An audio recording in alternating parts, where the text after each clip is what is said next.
ओम श्री साईनाथाय नमः।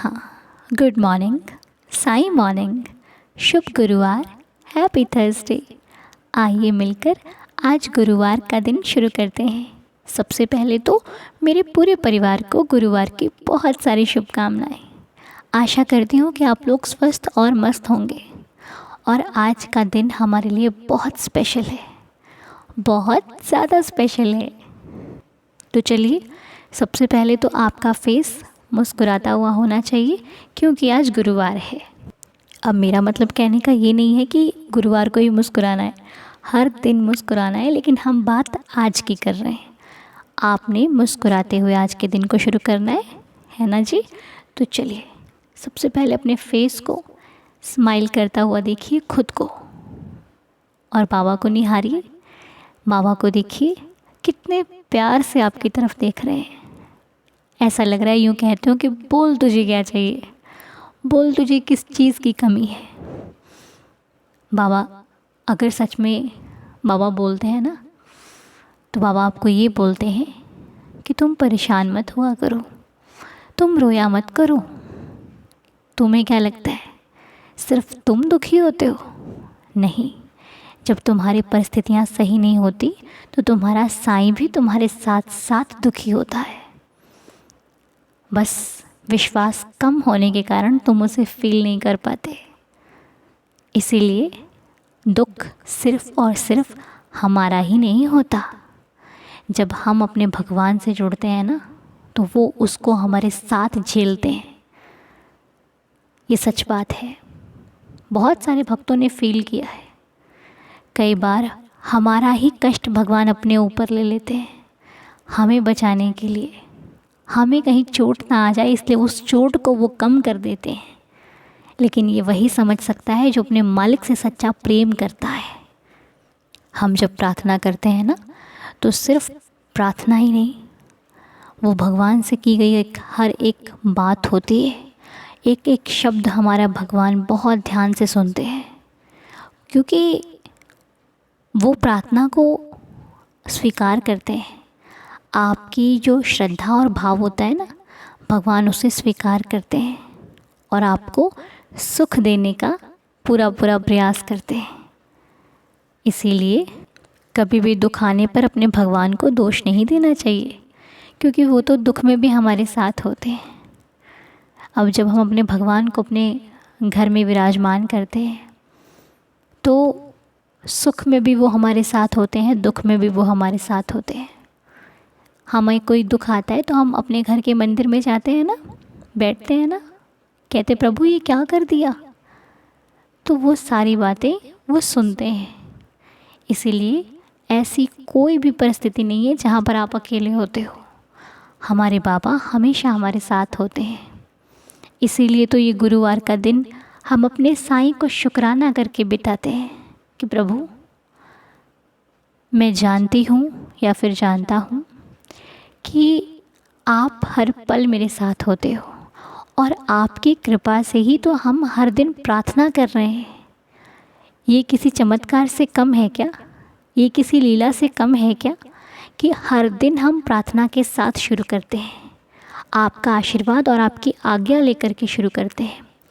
और जब हम आपकी आज्ञा लेते हैं, इसका मतलब आपकी आज्ञा है तभी तो हम प्रार्थना कर रहे हैं। यदि आपकी आज्ञा ना हो तो प्रार्थना करना असंभव है, लेकिन आपकी आज्ञा है तभी ये हो रहा है।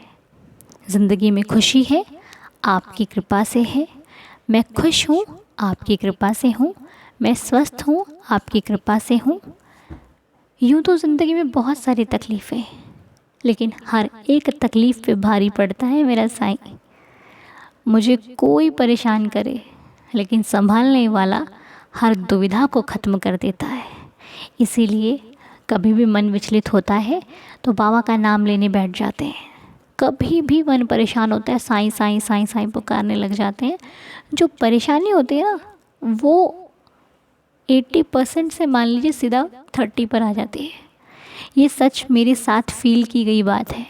एक बार आपको बात बताऊँ, आज एक छोटी सी लीला आपके साथ शेयर करती हूँ। एक बार मेरा मन बहुत परेशान था किसी बात को लेकर के, बहुत दुविधा थी। ऐसा लग रहा था पता नहीं क्या खो गया है। ऐसी कौन सी वो बात है याद नहीं आ रही, था कुछ भी नहीं, यूं ही मन परेशान था किसी वो बात को लेकर के जो मैं भूल भी चुकी हूँ। तो इतना मन विचलित हो गया कि अब मन लग ही नहीं रहा, खुद को भी नहीं मालूम कि बात क्या है, लेकिन मन इतना घबरा रहा है कि जैसे पता नहीं मेरे कौन सी कीमती चीज़ खो गई है, मुझसे दूर हो गई है। बस फिर मन में आया कि अगर इस दुविधा को कोई कम कर सकता है तो वो मेरा भगवान है, क्योंकि कितना भी मन लगाया मेरा मन कहीं नहीं लगा। सब कुछ जो अच्छे अच्छे कार्य मुझे अच्छे लगते हैं मैंने वो भी करके देखे, लेकिन मेरा मन नहीं लग रहा था, बहुत घबरा रहा था। फिर मैंने बाबा के सामने बैठी और एक सच्चे मित्र के जैसे उनके साथ सारी बातों को साझा किया, सारी बातें शेयर करी कि बाबा ऐसी ऐसी बात है, मन विचलित है, क्यों है ये नहीं मालूम, लेकिन इसको ठीक करना आपका काम है। मेरे मन को समझाइए, ठीक कीजिए, जो क्या करना है करिए, लेकिन इस मन को शांत कर दीजिए। बाबा के पास बैठी, श्री साईं सच्चरित्र को हाथों में लिया और बस सुकून से माथा रख दिया उसके ऊपर, और मन में साईं साईं साईं चल रहा था। मन में वो हर एक बात चल रही थी जो बाबा से हम कर रहे थे। आप मानोगे, मात्र टाइम भी मुझे ढंग से याद नहीं है, या फिर 5 मिनट का अंतर रहा होगा इस दुविधा के समय में और सुविधा के समय में। मैंने जैसे ही माथा उठाया, ऐसा लग रहा था कोई भार छोड़ कर आ गई हूँ। इतना सुकून, ऐसे बाबा को देखा, लगा कि जैसे सब कुछ शांत हो गया है। फिर भी अपने मन को लग रहा था कि नहीं अभी भी कुछ है। उठे, थोड़ा सा बाहर गए, मन अपने आप लगना शुरू हो गया। जिस कार्य को करने का मन नहीं कर रहा था अब वो भी कार्य कर लिया। तो कहने का जो मेरा मतलब है ना, वो ये है कि जो भी भक्त श्री साईं सच्चरित्र का पाठ करते हैं उन्होंने फील किया होगा कि ये सिर्फ एक पुस्तक नहीं है, ये सुकून है साईं भक्तों के लिए। तो जब भी आपका मन परेशान हो ना, एक बार श्री साईं सच्चरित्र को अपने माथे पर सच्चे हृदय से लगाना, देखना सुकून का अनुभव ना हो तो कहना, बहुत सुकून है। वो पहली बार मेरे साथ ऐसी लीला बाबा की हुई थी, तो जो आज मैंने आपके साथ शेयर करी है। क्योंकि कई बार ऐसा होता है, हम ऐसी बातों में उलझ जाते हैं जो बातें हमें याद भी नहीं होती, और उनको भूल कर फिर हम उन्हीं में खो जाते हैं। इसीलिए आपको दुविधा में भी सुलझा देता है अपने प्रभु का नाम। इसलिए कुछ भी भूल जाइए, उन्हें सदैव याद रखिए, वो आपकी हर परेशानी को कम आज नहीं तो कल कर ही देंगे। तो इसलिए चिंता फिक्र को छोड़कर साईं से नाता जोड़ लीजिए। अगर जुड़ा हुआ है तो भरोसा रखिए। भरोसा वो नहीं होता जो मन में शंका को साथ में रखे। भरोसा वो होता है जो शंकाओं को उठा के बाहर फेंक दे और अपने मन में सिर्फ ये विश्वास रखे कि ज़िंदगी में एक ऐसा चेहरा है जिसके मुस्कुराने पर मैं मुस्कुरा सकती हूँ। ज़िंदगी में कोई एक है मेरी जो मुझे दुखी नहीं देख सकता। कोई है जो मुझसे भी ज़्यादा मुझसे प्यार करता है, वो मेरा साईं है, जो मेरे अंदर है, इस संसार में है, कण कण में है और हर जगह से मुझे देख रहा है, मेरी रक्षा कर रहा है। ऐसे श्री साईनाथ महाराज के श्री चरणों में बारंबार प्रणाम है। हे प्रभु, ऐसे ही कृपा बनाए रखना, दया बनाए रखना। मैं तो नादान हूँ, अनजान हूँ, मुझ में इतनी समझ कहाँ है देवा कि आपकी लीलाओं को समझ सकूँ, आपकी कृपा को समझ सकूँ। मैं तो बस जब इच्छा पूरी होती है तो खुश हो जाती हूँ, और जब इच्छा पूरी नहीं होती है तो अब ये सोच लेते हैं कि कोई परीक्षा का समय होगा। शायद कुछ है जो अभी साईं नहीं देना चाहते। उसके लिए भी बहुत बहुत शुक्रिया प्रभु, क्योंकि आप हमें कुछ ना देकर भी हमें ही बचाते हो। कभी कभी कुछ नहीं मिलता ना लाइफ में मांगते हुए बाबा से, उसमें हमारा ही भला होता है, बाबा हमें ही बचा रहे होते हैं। इसलिए उनका शुक्राना करते रहिए, धन्यवाद करते रहिए। प्रभु बहुत बहुत शुक्रिया आपका मेरी ज़िंदगी में आने के लिए, मुझे इतना अच्छा परिवार देने के लिए, इतनी अच्छी ज़िंदगी देने के लिए, इतने अच्छे रिश्ते देने के लिए, और इस स्वयं जीवन को आपने मुझे दिया, और इस जीवन में आपका आना ये मेरे लिए सबसे बड़ा चमत्कार है। प्रभु ऐसे ही कृपा बनाए रखना, दया रखना, हम सब की श्रद्धा की लाज रखना मेरे साईनाथ।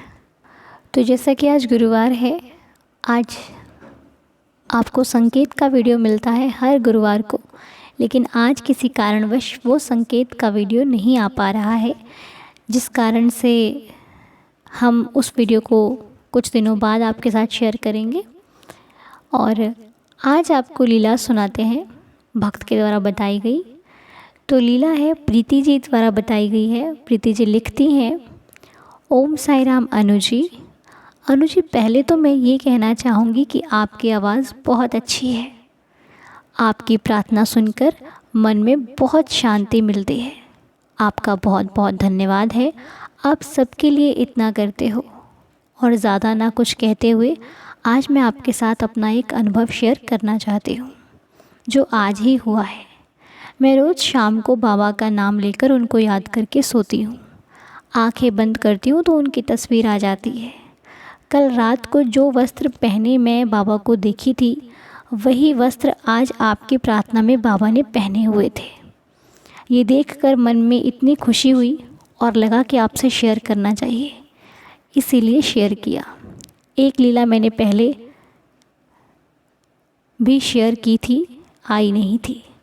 अनु जी, मैं बाबा को बहुत मानती हूँ। बाबा से आज तक भी जो कुछ मांगा मैंने, मुझे मिला है। मैं बाबा से 10 साल से जुड़ी हूँ। अनु जी प्लीज़ सुबह प्रार्थना में शेयर ज़रूर करना, मुझे बहुत खुशी होगी। ओम साई राम। जो भी गलती हुई हो माफ़ करना। नेम प्रीति गुप्ता। बहुत बहुत शुक्रिया प्रीति जी। शायद गुरुवार का दिन बाबा ने चुना था आपके लिए, तो आज ये लीला आपकी शेयर हो रही है। पहले वाली जो नहीं आई उसके लिए क्षमा चाहते हैं। और दूसरी बात, जैसा कि आपने कहा कि आप सबके लिए इतना करते हो, मैं क्या करती हूँ प्रीति जी? मैं तो कुछ भी नहीं करती, सब बाबा ही करते हैं। करना, कराना, देना, सिखाना, सीखना सब साईं जी करते हैं। हम तो एक सेवादार हैं इस परिवार के। सेवा देने का काम मिला है, हर दिन दे रहे हैं। और जब तक साईं इच्छा है, जब तक ये जीवन है, तब तक देते चलेंगे। इसके बदले आप लोगों से सिर्फ़ और सिर्फ आशीर्वाद की उम्मीद है और साथ की उम्मीद है। पता है मुझे आपका क्या साथ चाहिए? आपका साथ ये चाहिए कि जब हम प्रार्थना करते हैं, हमारे साथ साथ आप भी प्रार्थना करें, क्योंकि मालूम नहीं एक एक शब्द किसका सच हो जाए। पता नहीं वो कौन सा समय है जिस घड़ी में किसी के लिए हम दुआ मांग रहे हैं और उसकी कबूल हो जाए, तो समझिए उसकी ज़िंदगी तो बनी, उसको सुख तो मिला, है ना। ज़रूरी नहीं है कि हमारे ज़िंदगी में दुख चल रहा है तो सामने वाले के लिए हम सुख क्यों चाह नहीं कर सकते। फिर क्या हो गया, अपना दुख है तो कोई बात नहीं, कम से कम किसी का तो कम हो। यही तो कहलाती है भक्ति। यही सिखाया है ना बाबा ने कि तुम्हारे पास नहीं है कोई बात नहीं, अगर तुम्हारी वजह से किसी को मिल रहा है तो खड़े हो जाओ उसको देने के लिए। तुम्हारी झोली कैसे भरेगी तुम्हें पता नहीं चलेगा। जिसने जो कुछ मांगा उसको मिल गया, उसे सुख का आनंद तो होगा लेकिन कम होगा। जिसने जो कुछ मांगा उसे बार बार ना मिलकर लास्ट में मिला ना, उससे पूछिए सुख क्या होता है। वो बताएगा कि कितना संघर्ष किया, कितना इंतज़ार किया, और फिर जाकर जो मिला उसकी तो तुलना ही नहीं है, कल्पना ही नहीं कर सकता कोई। क्योंकि इतना इंतज़ार सिर्फ सच्चा भक्त कर सकता है। तो बस खुश रहा कीजिए, ज़िंदगी में जो मिलना है वो सही समय पर हमारे पास आ ही जाएगा। तो प्रीति जी, उम्मीद है कि आपको बहुत खुशी हुई होगी। आज गुरुवार के दिन साईं जी की कृपा से आपकी लीला हम शेयर कर रहे हैं। बाबा आपको सदैव खुश रखें, हेल्दी और हैप्पी रखें, आपका जीवन सदा खुशियों से भरपूर बना रहे। हमारी श्री साईं चरणों में ये प्रार्थना है कि आप सदैव सदैव हेल्दी और हैप्पी रहें। तो चलिए आइए मिलकर अब बाबा के श्री चरणों में हम लोग 11 वचनों का पाठ कर लेते हैं और आज का दिन शुरू करते हैं। संकेत का वीडियो ना आने के कारण अपना मन निराश मत कीजिएगा आप लोग, क्योंकि उनकी इच्छा से ही सब कुछ होता है। शायद इच्छा नहीं होगी आज, लेकिन आने वाले कुछ दिनों में हम ज़रूर शेयर करेंगे। ठीक है जी, आइए अभी 11 वचन पढ़ लेते हैं। ओम साई राम। जो शिरडी में आएगा आपद दूर भगाएगा, चढ़े समाधि की सीढ़ी पर, पैर तले दुख की पीढ़ी पर, त्याग शरीर चला जाऊंगा, भक्त ही तू दौड़ा आऊँगा। मन में रखना दृढ़ विश्वास, करे समाधि पूरी आस, मुझे सदा जीवित ही जानो, अनुभव करो सत्य पहचानो। मेरी शरणा खाली जाए, हो तो कोई मुझे बताए, जैसा भाव रहा जिस जन का, वैसा रूप हुआ मेरे मन का। भार तुम्हारा मुझ पर होगा, वचन न मेरा झूठा होगा। असहायता लो भरपूर, जो मांगा वह नहीं है दूर। मुझ में लीन वचन मन काया, उसका ऋण न कभी चुकाया। धन्य धन्य वह भक्त अनन्य, मेरी शरण तज जिसे न अन्य। अनंत कोटि ब्रह्मांड नायक राजाधिराज योगिराज परब्रह्म श्री सच्चिदानंद सद्गुरु साईनाथ महाराज की जय। हे देवा, सब पर अपनी कृपा बनाए रखना, सबके घर में खुशियाँ आएँ, सबकी मनोकामना पूरी हो। आज का दिन सभी के लिए शुभ और मंगलमय हो, हमारी आपके श्री चरणों में यही प्रार्थना है। तो बाबा के श्री चरणों को स्पर्श करते हुए आइए आज की प्रार्थना को यहीं पर संपूर्ण करते हैं, नए दिन की शुरुआत करते हैं। आप सभी का दिन बहुत सारी खुशियों से भरपूर रहे, हमारी यही प्रार्थना है। तो चलिए शुरू कीजिए आज का दिन, और आप लोगों से लाइव मिलते हैं 12:30 बजे। तब तक के लिए खुश रहिए। ओम साई राम, जय जय साई राम।